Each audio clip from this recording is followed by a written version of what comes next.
कितना बोल दें, एक जवाब का हाँ या ना में जवाब दे दें। फेक एनकाउंटर होते हैं या नहीं होते हैं? देखिए, बहुत सारी चीजों का जवाब हाँ और ना में नहीं दिया जा सकता है। यदि फेक एनकाउंटर होता है तो हमारी व्यवस्था ऐसे पुलिस को दंडित करना चाहिए।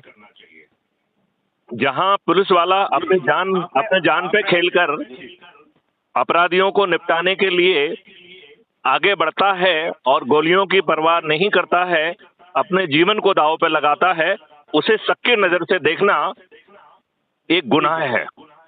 मैथिली शरण जी, हमारे साथ में जुड़ने के लिए बहुत बहुत शुक्रिया। और साथ ही हमारे साथ में जुड़े थे अशोक तिवारी जी, समाजवादी पार्टी से, आपका भी बहुत बहुत शुक्रिया। तो देखिए, लगातार एनकाउंटर को लेकर सवाल पूछे जा रहे हैं, लेकिन किसी भी अपराधी की जाति देखी जानी चाहिए या नहीं देखी जानी चाहिए, ये मैं आपके ऊपर छोड़ता हूं। फिलहाल मेरे साथ इस चर्चा में इतना ही। आप देखते रहिए इन इंडिया अहेड। धन्यवाद।